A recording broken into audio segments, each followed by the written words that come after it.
ਮੁਕੰਮਲ ਕਰਨ ਤੋਂ ਬਾਅਦ ਰਿਟਾਇਰ ਹੋ ਰਹੇ ਨੇ। ਉਹ ਸਾਡੇ ਲਈ ਇੱਕ ਬਹੁਤ ਵੱਡਾ ਸਾਥਾ ਨੇ। ਉਹਨਾਂ ਦੀ ਵਿਲਾਦਤ ਬਾਅਦ ਸਾਦਤ 26 ਅਗਸਤ 1961 ਨੂੰ ਹੋਈ ਸੀ। ਇਸ ਹਵਾਲੇ ਨਾਲੋਂ 2021 ਦੀ 25 ਅਗਸਤ ਨੂੰ ਰਿਟਾਇਰ ਹੋ ਰਹੇ ਨੇ। ਉਹਨਾਂ ਦੀਆਂ ਪੰਜਾਬੀ ਵਾਸਤੇ ਜਿਹੜੀਆਂ ਖਿਦਮਤਾਂ ਨੇ ਉਹ ਸੁਨਹਿਰੀ ਹਰਫਾਂ 'ਚ ਲਿਖੇ ਜਾਣ ਦੇ ਕਾਬਿਲ ਨੇ।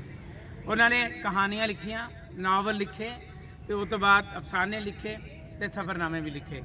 लेकिन सब तो वड्डी गल जी की वो परचाकारी का काम है, अदारत का काम है। पहले रवेल, फिर मीटी, उस तो बाद साहत के हवाले नाल पूरी दुनिया के अदीबा, शायरां, लिखारियां का काम सामने लिया, उन्होंने छापिया तो इस तरह उन्होंने पंजाबी की एक बड़ी वड्डी तहरीक चलाई। जनाब इलियास घुम्मन साहब की अपील से अज भी पूरी दुनिया तो पंजाबी के राइटर, अदीब, शायर, लिखारी जमा होने लई तैयार ने।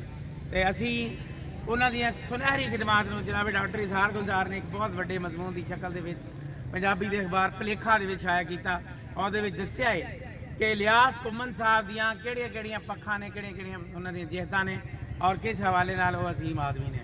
उन्होंने बहुत सारे मकाले लिखे गए, बहुत सारे पंजाबी के रसालियां ने नंबर लिखे तो उन्होंने दुनिया भर के पंजाबी के अदारियां वालों अवार्ड भी दिते गए, जिहदे भारत का पंजाबी का सब तो वड्डा अवार्ड भी शामिल है।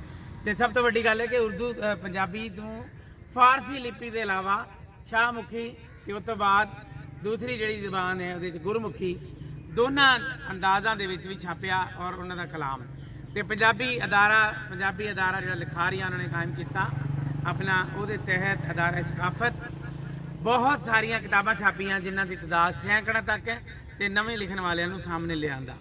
इलियास घुम्मन की सब तो वड्डी गल यह है कि वो हर पंजाबी लिखने वाले अपनी गल ना लाते हैं, अपने सीने ना लाते हैं तो वो लिखतां सिर मत्थे ते रखते हैं। अल्लाह ताला उन्होंने ज़िंदगी बहुत लंबी करे और हयातियाँ मानन तो हमेशा ही इस तरह ही पंजाबी की खिदमत करते रहन। असीं उन्होंने बहुत ज़्यादा खराजे तहसीन पेश करते हैं तो अल्लाह ताला का शुक्र है जो बड़ी कामयाबी के नाल अपनी सर्विस एक बहुत बड़े अहदे तो मुकम्मल करने तो बाद रिटायर हो रहे हैं। तो सानूं उम्मीद है कि हुण फिर एक बारी पंजाबी की तहरीक नूं ते पंजाबी की लहर नूं अगे लैके चलणगे।